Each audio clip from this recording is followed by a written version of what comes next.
Hello बच्चों, कैसे हो आप लोग। तो आज मैं आप लोगों के लिए लेक्चर 3 लेकर आया हूं हमारी बेसिक फिजिक्स की सीरीज़ में। और ये बात हम जानते हैं कि हमने बहुत सारे टॉपिक लेक्चर 1 और लेक्चर 2 में कवर किए हैं। इस लेक्चर 3 में भी मैं मैथमेटिक्स के बहुत ही इंपॉर्टेंट टॉपिक्स को आप लोगों के लिए लेकर आया हूं, बिकॉज मैं जानता हूं कि अगर आपको मैथमेटिक्स वाला पार्ट स्ट्रॉन्ग अगर आपका होता है तो आपके लिए फ़ायदा होता है फिज़िक्स के अंदर भी। और हम लोग 11th-12th की फ़िज़िक्स की सीरीज़ भी ला रहे हैं, और इसके लिए जो पहले टॉपिक्स हमेशा मैं लेता आया हूँ, और ये ज़रूरी भी होते हैं कि आप लोग हमेशा इन सारे टॉपिक्स को समझ लें ताकि आपके लिए फ़िज़िक्स ईजी हो जाए और पूरे सेशन के अंदर आपको फ़िज़िक्स में दिक्कत नहीं है। ये बात 11th के बच्चों के लिए भी होती है और 12th वाले बच्चों के लिए भी। तो चलिए जल्दी से मैं नेक्स्ट टॉपिक शुरू कर रहा हूं, जिसका नाम है सिमिलर ट्राइंगल। ये हमने क्लास 9th और 10th के अंदर पढ़ा हुआ है मैथमेटिक्स के अंदर। और हम जानते हैं कि अगर दो ट्राइंगल्स को आपस में सिमिलर कहा जाए तो कुछ कुछ कंडीशंस हैं जो कि फॉलो होनी चाहिए। मान लीजिए जैसे कि यहाँ पर मैंने दो ट्राइंगल्स बनाए हैं। एक ट्राइंगल है हमारा ABC और दूसरा ट्राइंगल है हमारा PQR। ये दो ट्राइंगल्स हैं जो कि मैंने यहाँ पे बनाए हुए हैं। इनके आपस में सिमिलर होने की जो कंडीशंस है वो यहाँ पर गिवन है। पहली कंडीशन ये है कि ये जो एंगल्स होते हैं, यानी कि एंगल A एंगल P के इक्वल होना चाहिए, ये दोनों इक्वल एंगल होने चाहिए। उसके बाद में जो एंगल B है ये Q के इक्वल होना चाहिए, और जो एंगल C है बच्चों वो एंगल R के इक्वल होना चाहिए। तो ये होना चाहिए, यानी कि all respective angles are same. पहली चीज तो ये।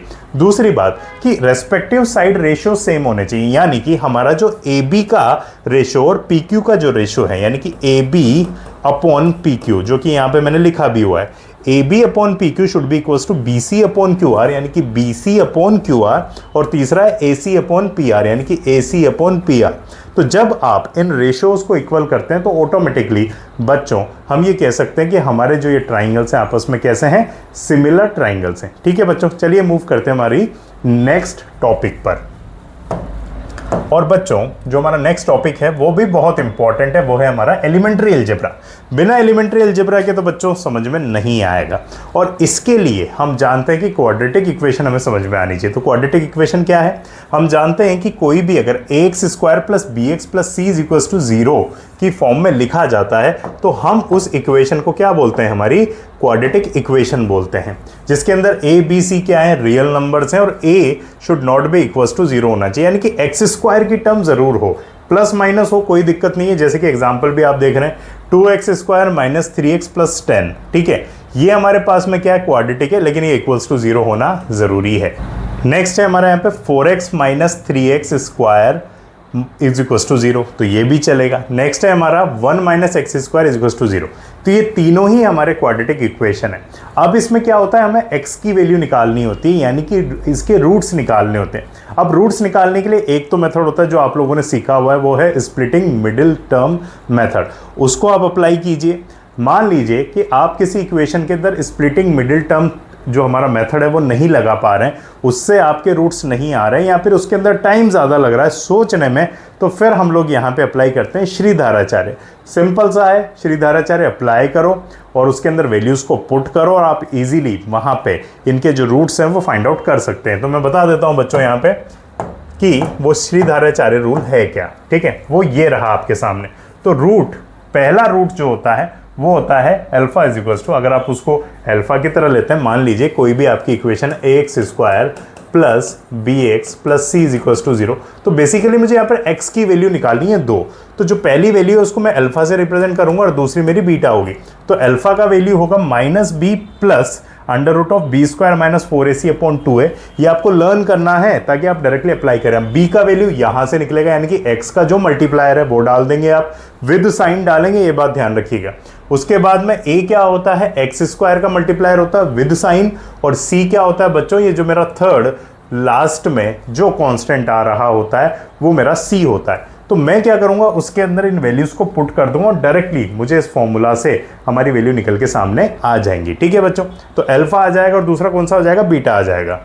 तो इस तरीके से हम लोग इसके अंदर सॉल्यूशन निकाल सकते हैं x का। तो कंबाइंडली लिखा जा सकता है -b + √b² - 4ac/2a। इसको अप्लाई करेंगे और डायरेक्टली आंसर आ जाएगा। जैसे बड़ा सिंपल सा मैं आपके सामने लाता हूं, x square plus 2x plus 1 is equal to 0। ये क्वाड्रेटिक इक्वेशन है। हम जानते हैं कि भैया ये तो सीधा सीधा दिख रहा है सर, ये तो a प्लस बी का होल स्क्वायर वाला जो फॉर्मूला होता है उससे निकल जाता है, यानी कि x प्लस 1 का होल स्क्वायर है यहाँ पे, यानी कि x की वैल्यू क्या आनी चाहिए, -1 आनी चाहिए।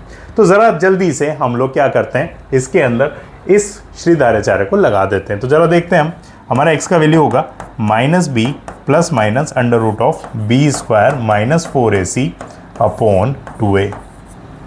पुट कर लीजिए, b का वैल्यू यानी कि -2 plus minus under root of b square यानी कि 4 -4 इंटू 1 अपॉन 2 इंटू 1। ठीक है, अब ये तो बच्चों मेरा 0 हो गया अंडर रूट के अंदर, तो बचा क्या मेरा -2 अपॉन 2 यानी कि वैल्यू क्या आ गई -1। और ये बात हम जानते हैं भाई ये है क्या, x प्लस 1 का होल स्क्वायर है ये। तो यहाँ पे आप ऑटोमेटिकली इसको देखेंगे तो इसका वैल्यू क्या आ रहा है, -1 ही आ रहा है। तो इससे भी क्या आ गया, -1 आ गया। तो इस तरीके से हम श्रीधाराचार्य लगा के फटाफट से आंसर इसमें निकाल लेते हैं, हमें परेशानी नहीं होती है। ठीक है, तो ये हमें लर्न करना है स्प्लिटिंग मिडिल टर्म थ्योरम। अगर नहीं अप्लाई कर पा रहे जल्दी से, अगर उसमें आप फास्ट कर पा रहे हैं तो उसको अप्लाई कीजिए, अगर वो नहीं कर पा रहे तो फिर इसके अंदर हम लोग इसको अप्लाई कर देते हैं। चलिए नेक्स्ट आते हैं हम लोग हमारे ग्राफ्स पे। अब कुछ स्टैंडर्ड ग्राफ्स हैं बच्चों जो कि आप लोगों को यहाँ पे पढ़ने हैं, जिसमें सबसे पहला ये रहा, ये हमारा y is equal to mx minus c का ग्राफ है। ठीक है, जहाँ पर m क्या होता है, स्लोप होता है एक स्ट्रेट लाइन का। स्ट्रेट लाइन का मैं यहाँ पे ग्राफ आपके लिए लेकर आया हूँ, और ये y पर जो इंटरसेप्ट होता है उसको c कहा जाता है, राइट। तो आपके सामने दिख रहा है भाई c क्या है, y पे इंटरसेप्ट। अब कोई लाइन है जो इस तरीके से आ रही है, तो ये जो m है ना बच्चों, ये तो इसका स्लोप है, यानी कि tan थीटा से हम लोग उसको निकालते हैं। किससे निकालते हैं बच्चों, tan थीटा से उसको निकाला जाता है। ये m का वैल्यू है, तो इससे हम लोग क्या करते हैं, उसका स्लोप निकाल लेते हैं। अब ये जाके y एक्सिस पे कहीं ना कहीं कट करेगी, कट करने पर ये y इंटरसेप्ट मेरे सामने आएगा। अब ये आप देख रहे हैं कि नेगेटिव डायरेक्शन क्या आ रहा है, इस वजह से क्या बन रहा है, y is equal to mx minus c। अब आगे मैंने ऐसे ही कुछ ग्राफ आप लोगों के लिए मैं यहाँ पर लेकर आया हूँ, जैसे कि आप नेक्स्ट यहाँ पर देख रहे हैं ये वाला ग्राफ, ये आपका पूरा का पूरा y का पॉजिटिव के अंदर जा रहा है, तो y is equal to mx plus c आएगा। अगर मान लीजिए कोई ग्राफ है जिसके अंदर कोई y पर इंटरसेप्ट ही नहीं है, बिल्कुल ओरिजिन से निकल रहा है, तो y is equal to mx आ जाएगा। m लेकिन ध्यान रखिएगा क्या है, स्लोप ऑफ द लाइन है। उसके बाद में नेक्स्ट बच्चों यहाँ पर हम लोग देख रहे हैं हमारा नेक्स्ट ग्राफ ये रहा। इसमें क्या हो रहा है, यहाँ पर स्लोप आपका एक तरीके से नेगेटिव है, बिकॉज थीटा जो बन रहा है वो 90 डिग्री से ज़्यादा बन रहा है। ठीक है, इस वजह से यहाँ पर m का वैल्यू क्या आ जाएगा, नेगेटिव आ जाएगा, क्योंकि m क्या होता है हमें पता है, वो होता है tan थीटा।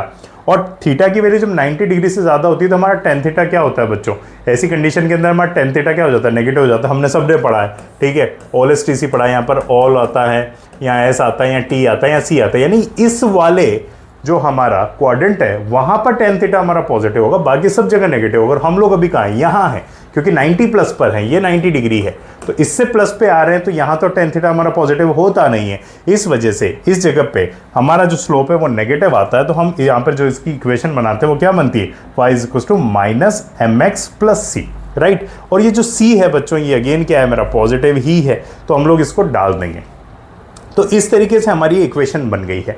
यहाँ पर ये जो m रखेंगे बच्चों, ये मोड में रखिएगा, क्योंकि मैंने साइन यहाँ पर आगे की तरफ लगा दिया है। ऐसा ना हो कि सर यहाँ पर तो m भी नेगेटिव, तो नेगेटिव नेगेटिव प्लस कर दें, ऐसा ना करें। तो ये y is equal to minus mx plus c है, तो m को मैं मोड लेके चल रहा हूँ, उस हिसाब से मैंने आपके सामने वैल्यूज को रखा है। चलिए अब बढ़ते हैं आगे, और नेक्स्ट हम देखते हैं यहाँ पे और कौन कौन से ग्राफ है जो हमारे काम के, जैसे कि पैराबोला का ग्राफ है।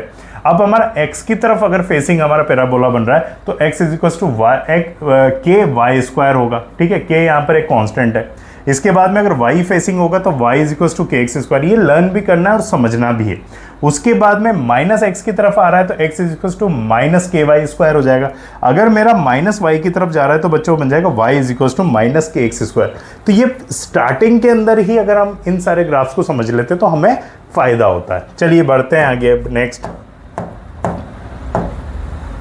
ये हाइपरबोला का ग्राफ है, जहां पे ये y पर भी कहीं टच नहीं हो रहा और x पे भी कहीं टच नहीं हो रहा, तो x y is equal to constant का ग्राफ इस तरीके का बनेगा।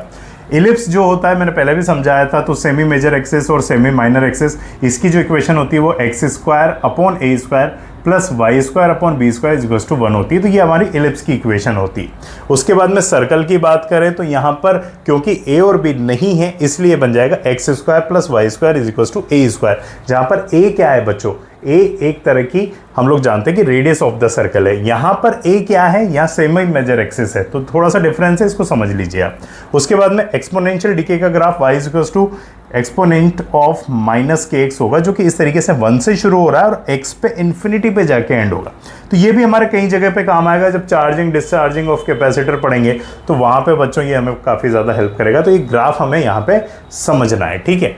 इस जगह पे ये चारों ग्राफ आ गए। उसके बाद में अब मैं आगे बढ़ता हूँ।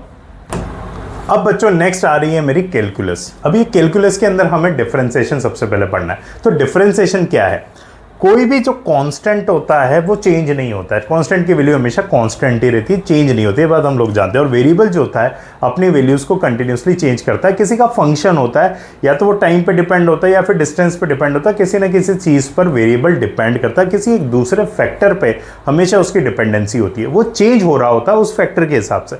अब अगर कोई भी चीज़ चेंज हो रही है तो उसके चेंज होने की जो रेट निकाली जाती है, किस रेट से वो चेंज कर रहा है। भाई चेंज हो रहा है तो कॉन्स्टेंटली चेंज हो रहा है, या फिर फास्ट चेंज हो रहा है, या स्लो चेंज हो रहा है, तो वो किस तरीके से उसकी चेंजेस आ रहे हैं, हम उस चेंजेस को निकालने के लिए डिफरेंशिएशन को यूज करते हैं बच्चों। तो डिफरेंशिएशन क्या होता है जल्दी से पढ़ लेते हैं। फंक्शन हम लोग शायद अच्छे से जानते होंगे, या फिर आप अभी 11th क्लास के अंदर उसको पढ़ेंगे भी सही। फंक्शन क्या है, किसी भी वेरिएबल की डिपेंडेंसी दूसरे वेरिएबल पे होती है तो हम लोग उसको फंक्शन की तरह बताते हैं। एक सिंपल सा तरीका बताता हूँ। मान लीजिए कि डिस्टेंस जो है, ठीक है, ये सारी तो यहाँ पे बड़ी बड़ी बातें लिखी हुई है, लेकिन बहुत ईजी तरीके से मैं आपको समझा देता हूँ। मान लीजिए कोई भी एक ऑब्जेक्ट है, वो अपने डिस्टेंस को टाइम के साथ में चेंज कर रहा है, यानी कि डिस्टेंस चेंज हो रही है किसके हिसाब से, टाइम के हिसाब से। तो उस ऑब्जेक्ट की कवर की गई डिस्टेंस किसका फंक्शन है, टाइम का फंक्शन है। तो x क्या हो जाएगा, x is a function of time, right. तो फंक्शन ऑफ टाइम का मतलब वो किस तरीके से चेंज हो रहा है उस पर डिपेंड करता है। मान लीजिए x is equal to t, तो टाइम की अगर वैल्यू 1 है तो x की वैल्यू भी क्या आ जाएगी, 1 आ जाएगी, राइट। तो यहां पर ये डिपेंडेंसी मुझे क्लियर समझ में आ गई। टाइम की वैल्यू अगर 2 है तो x का वैल्यू भी क्या आ जाएगा, 2 आ जाएगा। लेकिन ये टाइम 2 सेकंड है, लेकिन जब x का वैल्यू आएगा तो वो क्या आ जाएगा, 2 मीटर आएगा। तो ये बात ध्यान रखिए, यूनिट बहुत इंपॉर्टेंट है यहाँ पे। ऐसा नहीं कि x का वैल्यू भी 2 सेकंड हो गया, नहीं। अगर टाइम 2 सेकंड पे x यानी कि डिस्टेंस कितनी कवर की, उसने 2 मीटर करी, तो ये डिपेंडेंसी। अब यही अलग तरीके से भी हो सकती है, जैसे यहाँ पर आप देख रहे हैं y और x के बीच में बताया, जैसे मैंने x और t बताया, वैसे ही यहाँ पे y और x दोनों ही एक ऐसा वेरिएबल है जिनको कोई फिजिकल क्वांटिटी से हम लोग नहीं समझा रहे हैं। दोनों एक आपके सामने बिल्कुल इंडिपेंडेंट वेरिएबल्स हैं, इनको कोई नाम नहीं दिया गया है। तो y है x का फंक्शन। ये मैथमेटिक्स चल रही है, ये मैंने आपको जो यहाँ पे समझाया था फिजिक्स की फॉर्म में समझाया था, फिजिक्स से थोड़ा अच्छे से रिलेट कर लेते हैं, इसलिए मैंने यहाँ पे बता दिया, अब आप समझ जाएंगे। तो y is a function of x, यानी कि x की वैल्यू के हिसाब से y अपनी वैल्यू निकालता है या चेंज करता है। जैसे x का वैल्यू 1 आपने पुट किया तो y का वैल्यू क्या आएगा, तो x का वैल्यू जैसे ही पुट करेंगे तो जहां जहां x है वहां पे 1 रख दिया, x की जगह 1 रख दिया है, ये आ गई, तो यहाँ पे y का वैल्यू क्या निकल के आ गया बच्चों, 12 आ गया। उसी तरीके से x की वैल्यू जब 2 पुट करेंगे तो y का वैल्यू क्या आ जाएगा, 28। तो यहाँ पे जो हमारा y है वो x का फंक्शन है। तो इस तरीके से हम लोग इसको बताते हैं। अब ये अपनी वैल्यूज को कैसे चेंज कर रहा है, ये जो निकला है, जैसे ये इक्वेशन जो है अपने आप में ये कह रही है कि आपका जो y है वो x में इस तरीके से चेंज कर रहा है। तो उसकी जो रेट आपने निकालनी है, उस रेट को हम लोग कैलकुलस के अंदर डिफरेंशिएशन कहते हैं। तो रेट ऑफ चलते हैं, उसको लिखने का तरीका, डरना नहीं है, हम लोग उसको इस तरीके से लिखते हैं। लिमिट्स वगैरह पढ़ोगे तो आपको इजीली समझ में आ जाएगा। जैसे कि आप देख रहे हैं यहाँ पे हमने y के चेंज होने की रेट लिखनी है x के हिसाब से, कि वो x के रेस्पेक्ट में y कैसे चेंज हो रहा है। तो यहाँ पर हम लोग जब फाइनाइट चेंज की बात करते हैं तो वो होता है del y upon del x, और इसको जब हम डेल x यानी कि जिस रेट पे हम निकाल रहे हैं, यहाँ पर ये जो डेल x है कुछ ना कुछ फाइनाइट वैल्यू है, लेकिन इसको हम बहुत छोटा कर दें अगर डेल x को, तो वो जो चेंज आएगा ना वो बहुत एक्यूरेट आएगा, राइट। जैसे मैं समझा देता हूँ आपको, अभी यहाँ पे बात की जा रही है कि y is equal to let's suppose x square plus 2 है, राइट। अब मैंने क्या किया, x का वैल्यू 1 पुट किया तो y की एक वैल्यू निकल के आ गई, कितनी आएगी बच्चों, 3 आएगी। और x का वैल्यू जब मैंने पुट 2 किया तो यहाँ पे 4 + 2 यानी कि y की वैल्यू क्या आएगी, 6 आएगी। तो ये एक चेंज का मैं आइडिया लगा सकता हूँ कि जब मैंने x में 1 की बढ़ोतरी करी यानी कि जब x का वैल्यू 1 से 2 हुआ तो y की जो बढ़ोतरी हुई वो 3 हुई, या 3 से वो 6 हो गया, यानी कि डबल हुआ है। तो यहाँ पे भी हमें दिख रहा है कि सर एक स्पेकुलेशन आप ये भी लगा सकते हैं कि सर जब x 1 से 2 हुआ है, राइट, जब x का वैल्यू क्या हुआ है 1 से 2 हुआ है, यानी कि दुगना हुआ है, तो y भी दुगना हुआ है। तो यहां से हम लोग क्या कहेंगे कि सर ये तो रिलेशनशिप कुछ ऐसी है कि x को डबल करते हैं ना तो y भी डबल हो जाता है। लेकिन क्या ये हर जगह पे फॉलो हो रहा है? ज़रा देखते हैं। जब x की वैल्यू 3 करते हैं तो 3 करते y का वैल्यू क्या आ गया 9 + 2 यानी कि 11। लो, x का वैल्यू जब 3 आया तो y का वैल्यू क्या आ गया हमारा 11 आ गया है। तो यहाँ तो हमारा जो स्पेकुलेशन था, जो हमने आइडिया लगाया था, वो गड़बड़ हो गया। तो कहने का मतलब ये है कि जब भी आप फाइनाइट वैल्यूज को पुट कर रहे हैं, यानी कि x की जगह 1 रख रहे हैं और x के बाद में जब सीधा 2 लेकर आ रहे हैं, 1 से 2 तक पहुंचने में तो इनफाइनाइट छोटे छोटे छोटे छोटे सेगमेंट्स हैं।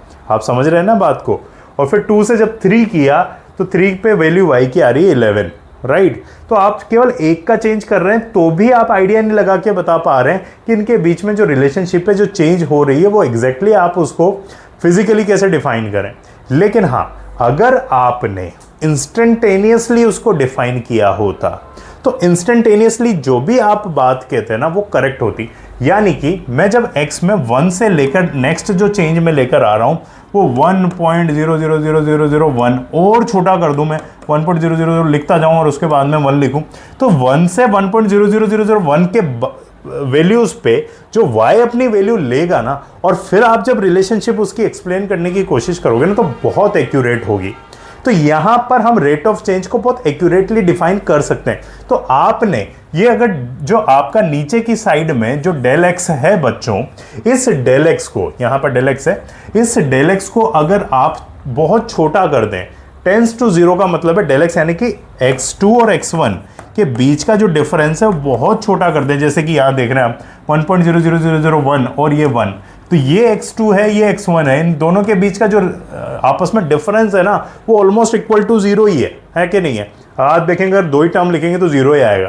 तो इससे आपकी जो एक्यूरेसी आती है वो रेट ऑफ चेंज की बहुत क्लियर आती है, और इसी फैक्टर पे जो इंस्टेंटेनियस चेंज निकलता है वो एक्यूरेट होता है। और उसी इंस्टेंटेनियस चेंज को बच्चों हम लोग यहां पे डिफाइन करते हैं एज डिफरेंशिएशन। जैसे एस क्या है यहाँ पे, डिस्टेंस है या डिस्प्लेसमेंट है, उसका टाइम के साथ में चेंज निकालो। टाइम हमने जो फैक्टर लिया है ना बहुत इंस्टेंटेनियस लिया है, बहुत ही हमने इनके बीच का जो डिफरेंस है छोटा लिया है, यानी कि डेल्टा टी हमारा टेंस टू 0 है। तो ऐसी सिचुएशन में जो ds/dt से हम इसको डिनोट करेंगे, हमारा ये डेल है ना जो वो d से चेंज हो जाएगा और यहाँ पर ये डिफरेंशिएशन की फॉर्म में निकलेगा। तो ये रेट ऑफ चेंज जो हमारे पास में आएगी ना, इंस्टेंटेनियस रेट ऑफ चेंज आएगी और एक एक्यूरेट आपके पास में ये वैल्यू निकल के आएगी। तो इसके कुछ फॉर्मूले हैं, ये सब बड़ी बड़ी बातें हो सकता है अभी नहीं समझ में आए, धीरे धीरे जब आप फिजिक्स पढ़ोगे तो समझ में आ जाएगा। लेकिन एक बेस आपका तैयार हो गया है जो आपको फायदा देगा आगे। अब मैं बढ़ता हूँ आगे। अब क्या कैसे करेंगे हम लोग इसमें, अब किसी कांस्टेंट का रेट ऑफ चेंज आपको निकालना है तो भाई वो तो 0 आएगा, क्योंकि कांस्टेंट तो अपनी वैल्यू नहीं चेंज कर रहा। तो और हम तो रेट ऑफ चेंज निकालने की बात कर रहे हैं। डिफरेंशिएशन क्या करता है, रेट ऑफ चेंज बताता है। तो ये तो यहाँ पर d/dx of c will be equals to 0। अब नेक्स्ट मान लीजिए कोई एक फंक्शन है जिस फंक्शन में हम लोगों ने आगे तो कांस्टेंट रखा और पीछे एक वेरिएबल लिया, जैसे y is equals to 2x। ये भी वेरिएबल है और ये भी वेरिएबल है, इसके चेंज होने पर इसका चेंज आता है। जैसे x की वैल्यू 1 रखेंगे तो y की वैल्यू 2 आएगी, राइट। तो ये कांस्टेंट से है। अब हमें अगर रेट ऑफ चेंज निकालना है, यानी कि हमें dy/dx निकालना है। अब ये dy/dx क्या है, मैं समझा चुका हूं कि आप x के अंदर बहुत स्मॉल चेंज करेंगे, उस वक्त y में जो चेंज आ रहा है उसकी रेट आप डिफाइन करना चाह रहे हैं, उसको एक फिजिकली समझाना चाह रहे हैं, तो वो dy/dx होता है बच्चों। अब ये dy/dx कैसे निकलेगा, इसका जो फॉर्मूला है वो आप लोगों के सामने है, वो है c और नेक्स्ट होगा आपका du/dx। यानी कि हमें क्या करना है, बेसिकली जो कांस्टेंट है उसकी वैल्यू को ऐसे ही रखना है। यानी कि अगर मुझे dy/dx करना है, यानी कि y का x के रेस्पेक्ट में डिफरेंशिएशन निकालना है, तो कांस्टेंट अगर मल्टीप्लायर में तो उसको ऐसे ही रखो और x का फिर हम लोग x के रेस्पेक्ट में डिफरेंशिएशन कर देंगे, ठीक है। इससे पहले जो काम की चीज़ है जो मुझे लगता है वो आनी चाहिए वो ये है कि सर आप मुझे ये तो समझाओ कि मान लीजिए x की पावर n है उसका डिफरेंशिएशन क्या होगा, ताकि आप यहाँ पे समझ पाएंगे जब x ही आएगा यानी कि n की वैल्यू 1 है तो उस टाइम पर डिफरेंशिएशन क्या होगा। तो x की पावर n का जो डिफरेंशिएशन होता है बच्चों x के ही रेस्पेक्ट में वो होता है n into x to the power n-1। ये फॉर्मूला होता है आपका। अभी भी हो सकता है थोड़ा सा सर पता नहीं क्या चला रखा है, लेकिन डरो मत, समझ में आ जाएगा। जैसे एक्स स्क्वायर है ये y इज इक्वल्स टू, और आपसे कहा जाए कि भाई बताओ इसका डिफरेंशिएशन करके बताओ, तो मैं y का डिफरेंशिएशन करूंगा तो क्या लिखूंगा, dy अपॉन dx लिखूंगा कि नहीं लिखूंगा, ये मैंने लिख दिया। और नेक्स्ट मुझे क्या करना है, अब इसका डिफरेंशिएशन करना है इस फंक्शन का, दोनों तरफ dy dx अप्लाई कर दिया, ऐसे समझ लो, तो ये एक्स स्क्वायर हुआ, right. D by D x दोनों तरफ अप्लाई किया तो इधर तो d y upon D x हो गया, उधर d by D x of x square हो गया। अब यहाँ पर x की पावर n का डी बाई डी एक्स से अब निकालते हैं तो उसका फॉर्मूला होता है n इंटू एक्स की पावर n-1। तो n का वैल्यू यहाँ क्या है बच्चों, 2 है, पुट करो तो ये क्या हो जाएगा, D Y by D x will be equals to 2, n बाहर आ जाता है यानी कि 2 बाहर आ जाएगा, into x to the power 2-1, यानी कि एक्स की पावर 2-1 क्या हो जाएगा, x हो जाएगा, तो ये आ जाएगा 2x। तो एक्स स्क्वायर का डिफरेंशिएशन क्या हो गया बच्चों, 2x हो गया। तो x का डिफरेंशिएशन क्या हो गया, 1 हो जाएगा, क्योंकि 1 इंटू 1-1 और 1-1 यानी कि x की पावर 1-1 क्या हो जाता है, x की पावर 0, जिसकी वैल्यू क्या होगी, 1 होगी। तो यहाँ पर डी बाई डी एक्स का वैल्यू होता है हमारा 1। ये कट के नहीं आता, ऐसे मत सोचना, ये हमने क्या किया, d ओवर डी एक्स किया है x का, तो इसका वैल्यू बच्चों क्या आता है, 1 आता है। तो इस तरीके से हम लोग डिफरेंशिएशन करते हैं। मान लीजिए कि आपके पास में 2 फंक्शंस हैं और दोनों वेरिएबल्स हैं, मान लीजिए 2 फंक्शन नहीं 2 वेरिएबल हैं, जैसे कि u plus minus v plus minus w। तो डिफरेंशिएशन कैसे होगा, x के रेस्पेक्ट में निकालना हो या किसी के भी रेस्पेक्ट में निकालना हो, तो वो हो जाएगा D Y by D x will be equals to, पहले का करो D you upon D X, मतलब वो डिस्ट्रीब्यूट हो जाएगा, D we upon D x और D W upon D X. जैसे मान लीजिए y है x plus p plus q और तीनों वेरिएबल है, और हमने क्या किया, x के रिस्पेक्ट में डिफरेंशिएट किया सबको। तो ये d Y by D x, यहाँ पर क्या आ जाएगा, d x upon D x, फिर इसको भी करेंगे तो d p upon D x, और ये आ जाएगा d q upon D x. इस तरीके से तो ये यहाँ लग जाएगा। मान लीजिए मल्टीप्लाई में एक्स वाई है, ये जेड के इक्वल है, इसका डिफरेंशिएशन करना है मैं एक्स के रेस्पेक्ट में या फिर किसी और के भी रेस्पेक्ट में करना हो तो कोई दिक्कत नहीं है। तो उसका फॉर्मूला होता है, जब मल्टीप्लाई के अंदर वेरिएबल होते हैं तो पहले को कांस्टेंट की तरह मानो, दूसरे का करो, फिर दूसरे को कांस्टेंट की तरह मानो, पहले का करो। ये हमारे पास में ये तरीका होता है जिससे हम लोग निकालते हैं। तो ये आपका फॉर्मूला बन जाता है। ये फॉर्मूला भी आपको लर्न करना है, धीरे धीरे प्रैक्टिस करोगे तो आपसे न्यूमेरिकल्स भी इसके बन जाएंगे, राइट। चलिए बढ़ते हैं आगे।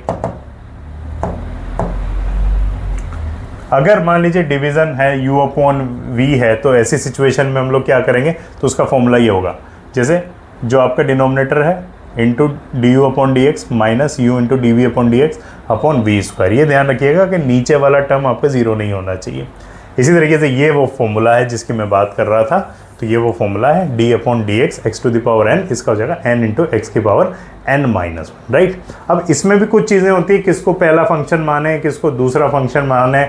इसके अंदर जो ऑर्डर यूज़ होता है वो ये वाला ऑर्डर हम लोग इसके अंदर यूज़ करते हैं, ठीक है। और इसके साथ में फिर हम पहला फंक्शन दूसरा फंक्शन मानते हैं। इनका सबका ऑर्डर ये धीरे धीरे मैं आगे की क्लासेस लूँगा तो उसमें बताऊँगा अभी आईलेट है क्या, ठीक है। यहाँ पर आई आपका इन्वर्स फंक्शन है, एल फॉर लॉगरिथम होता है, ए एल्जेब्रिक होता है, टी आपका ट्रिग्नोमेट्रिक होता है, ई एक्सपोनेंशियल होता है। तो इस तरीके से हम लोग इसको लेके चलते हैं, वो आपको समझ में आ जाएगा धीरे धीरे। मैं प्रैक्टिस करवाऊंगा तो आपको समझ में आ जाएगा बच्चों। चलिए नेक्स्ट आ रहा है आपका इंटीग्रेशन। अब ये इंटीग्रेशन क्या है देख लेते हैं। जैसे हमने डिफरेंशिएशन किया था, रेट ऑफ चेंज निकाला था, यहाँ पे हम लोग सम करेंगे, ठीक है। अब सम क्या होता है, integration is basically used for summation, ठीक है। ये वाला सिंबल होता है is used for summation of discrete values, ठीक है। वाइल दिस साइन, यानी कि ये वाला जो हमारा इंटीग्रेशन का साइन है जिसको हम लोग इस तरीके से बनाते हैं, is used for continuous function, ठीक है। अब कंटिन्यूअस फंक्शन का क्या मतलब है बच्चों, यानी कि छोटा हमने वहाँ पे सेगमेंट्स बनाया और एक कंटिन्यूसली फंक्शन है जो अपनी वैल्यू डिस्क्रीटली नहीं ले रहा है। यानी कि जैसे मान लो कोई है जो x की वैल्यू 1 के बाद में सीधा x की वैल्यू 2 पे लेता है, लेकिन कोई 1 से लगातार छोटी से छोटी वैल्यू के अंदर भी कनेक्टेड बना हुआ है, कंटिन्यूस बना हुआ है, तो उसको हम लोग कंटिन्यूस फंक्शन बोलते हैं, राइट।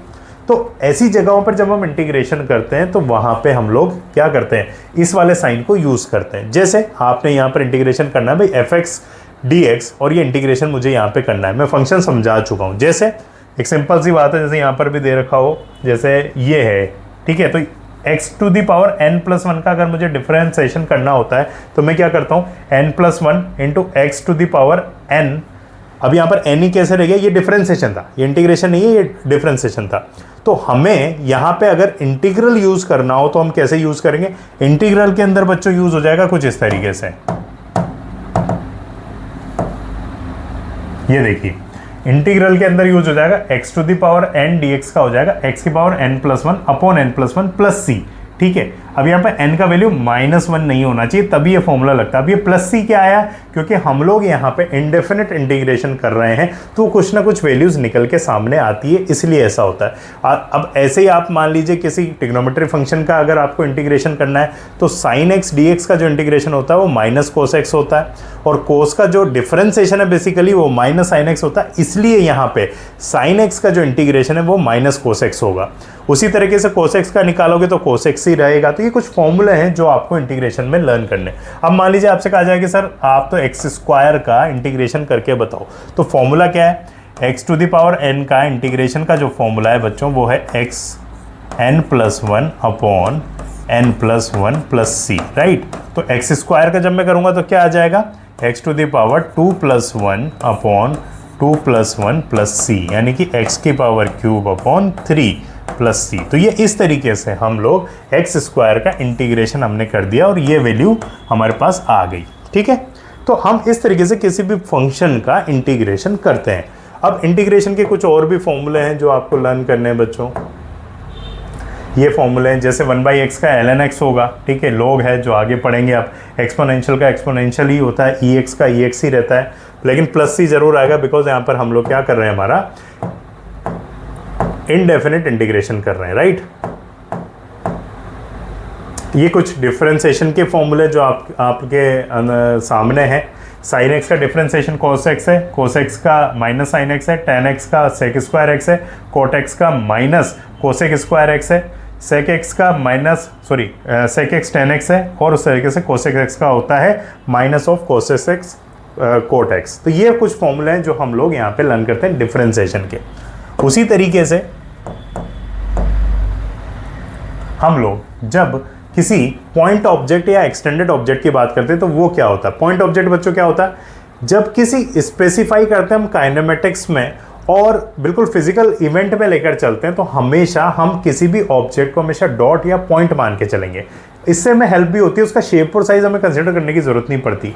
आपके पास में अगर उसको डॉट मान के चलोगे ना तो उससे उसकी जो फिजिकल ओरिएंटेशन है, जो फिजिकल साइज है, वो आपको कभी भी कंफ्यूज नहीं करेगा। हमेशा पॉइंट मानो, वो पॉइंट ही ट्रेवल कर रहा है एक जगह से दूसरी जगह पे। अब कई बार अगर उसका शेप सोच लेंगे तो अब आप जैसे मैं चल रहा हूं तो सर आप जब किसी एक रेफरेंस पॉइंट पे पहुंचे तो उस टाइम पर आपका हाथ पहुंचा है या पीछे वाला हाथ पहुंचा है या पीछे वाला पैर पहुंचा, तो कंफ्यूजन क्रिएट हो जाता है। अगर मुझे एक पॉइंट की तरह मान के चलोगे तो मैं अगर वहां पे पॉइंट की फॉर्म में पहुंच गया तो यानी कि मैं पूरा पहुंच गया। तो इसलिए हम लोग यहाँ पे क्या करते हैं, पॉइंट ऑब्जेक्ट लेकर चलते हैं। एक्सटेंडेड ऑब्जेक्ट पर्टिकुलर लेंथ और विड्थ और हाइट को हम लोग यहाँ पे कंसिडर करते हैं, और ये हमेशा शेप और साइज को भी कंसिडरेशन में आता है। कुछ जगहों पर एक्सटेंडेड ऑब्जेक्ट्स की जरूरत होती है जब उसका शेप और साइज कंसिडर करने की जरूरत पड़ती है, अदरवाइज काइनेमेटिक्स में और इन सब जगहों पे तो हम पॉइंट ऑब्जेक्ट ही लेकर चलते हैं बच्चों। अब आता है बहुत इंपॉर्टेंट डायरेक्शन सेंस। बहुत सारे बच्चों को कंफ्यूजन रहता है कि सर ये डायरेक्शन सेंस क्या होती है, क्योंकि कई बार जब वो न्यूमेरिकल सॉल्व कर रहे हैं, जैसे 9th-10th में भी उनके साथ ये प्रॉब्लम होती है।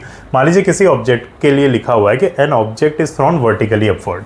अब ऑब्जेक्ट को आपने ऊपर फेंका वर्टिकली अपवर्ड, और आपसे उसी में बोल दिया कि फिर उसके बाद में वो नॉर्थ डायरेक्शन में गया। तो हम लोगों ने आदत हमारी हो रखी है कि हम लोग यहाँ पे नॉर्थ, यहाँ पे साउथ, ठीक है, उसके बाद में इधर की तरफ वेस्ट, इधर की तरफ ईस्ट रखते हैं, राइट। तो NEWS इस तरीके से मेरा ये बनता है। अब ये आदत हमारी हो रखी है, हम लोग इसी को यूज़ करते हैं, ठीक है ना। अब हम क्या सोचते हैं, वर्टिकली अपवर्ड और नॉर्थ दोनों तो ऊपर ही बना दिए, तो दोनों सेम ही डायरेक्शन में तो नहीं हो गए कहीं, इसलिए ये कन्फ्यूज़न क्रिएट हो जाता है। डायरेक्शन सेंस समझना आना चाहिए। अगर आपने इस तरीके से नॉर्थ को डिनोट किया है, अच्छा, जितने भी डायरेक्शन होती है वो हॉरिजॉन्टल होती है बच्चों। ये वर्टिकली अपवर्ड है, ये वर्टिकली डाउनवर्ड है, बाकी सब हॉरिजॉन्टल है। जैसे ये नॉर्थ है, ये हमारा ईस्ट है, इधर हमारा साउथ है, सामने हमारा वेस्ट है। तो हम लोग यहाँ पर भी यही बात कर रहे हैं, और ये वर्टिकली अपवर्ड और ये वर्टिकली डाउन। तो समझिए आप, ये नॉर्थ है, ये नॉर्थ ईस्ट है, ये ईस्ट है, ये साउथ ईस्ट है, ये साउथ है, ये साउथ वेस्ट है, ये वेस्ट है, और ये है वर्टिकली अपवर्ड यानी कि आउट ऑफ द पेज, और अंदर है हमारा वर्टिकली डाउनवर्ड्स। तो इन डायरेक्शंस को समझना बहुत ज़रूरी है। फिजिक्स में लैंग्वेजेस आती हैं और उन लैंग्वेजेस से ही हमें न्यूमेरिकल समझ में आते हैं, तो लैंग्वेजेस को समझना भी बहुत ज़रूरी होता है। तो this one is vertically upward और ये मेरा वर्टिकली डाउनवर्ड। वर्टिकली अपवर्ड को यानी कि बोर्ड पर, अब कॉपी पर कैसे डिज़ाइन करेंगे, क्योंकि तो 3D में आ रहा है, तो हम लोग कुछ इस तरीके से करते हैं। ये हमारा आउट ऑफ द पेज को रिप्रेजेंट करता है। This one is out of the page, और ये जो क्रॉस होता है बच्चों, ये मेरा क्या होता है, इनटू द पेज होता है। ठीक है, तो ऐसे बनाते हैं। तो आउट ऑफ द पेज क्या हो गया, वर्टिकली अपवर्ड, और क्रॉस मेरा क्या हो गया, इनटू द पेज हो गया। तो इस तरीके से बच्चों ये आप लोगों के सामने डायरेक्शन सेंस आया। अब इसमें धीरे धीरे बहुत सारी चीज़ें फिजिक्स के अंदर आती जाएंगी। ये बेसिक चीज़ें हैं जो कि मैं आप लोगों के सामने लेकर आया हूँ। ये बहुत ज़रूरी भी हैं, अगर आपको फिजिक्स स्टार्ट करनी है तो ये बहुत छोटी छोटी बातें थी जो मैं आप लोगों के सामने आया। अब आपका थोड़ा थोड़ा बेस बन गया है। डिफरेंशिएशन इंटीग्रेशन में तो अथाह है बच्चों, पूरा मैथमेटिक्स भरा हुआ है। आज मैं उसको पढ़ाने लगूँ तो पूरा पहले मैथमेटिक्स का ही पार्ट हो जाएगा। एक बेस मैंने आपको दे दिया है। अब इसकी हेल्प से जब ये आपके सामने इंट्रोड्यूस होंगे किसी एप्लीकेशन में, फिजिक्स में, कहीं न्यूमेरिकल फॉर्म में, तो आप लोग वहाँ पे इसको समझ पाएंगे, अप्लाई कर पाएंगे। चलिए अब जल्दी से हम लोग हमारे चैप्टर्स स्टार्ट करने वाले हैं। ये बेसिक बातें यहाँ पे कंप्लीट हुई। अब हम उतरेंगे हमारे 11th क्लास के फर्स्ट चैप्टर पे, उसी तरीके से 12th क्लास के भी फर्स्ट चैप्टर से। होपफुली आपको ये जो हमारा बेसिक फिजिक्स के लेक्चर्स हैं ये अच्छे से समझ में आए होंगे। और अब हम हमारे नेक्स्ट कंटेंट इसके अंदर लेकर आएंगे, जहाँ पर चैप्टर वाइज हम लोग NCERT जो आपका है वो शुरू करेंगे और कोशिश करेंगे आपके स्कूल्स के अंदर और आपके बोर्ड एग्जाम में पूरे में से पूरे मार्क्स आए। मुझे सुनने के लिए बहुत बहुत धन्यवाद। हमारा ये जो चैनल है सोलराइज एजुकेशन का, इसको आप जल्दी से सब्सक्राइब कर लीजिए, लाइक कीजिए और शेयर कीजिए बच्चों के बीच में, ताकि हम लोग हर एक टॉपिक सब टॉपिक को अच्छे से पढ़ सकें और हमारे अच्छे मार्क्स लेकर आ सकें। थैंक यू बच्चों।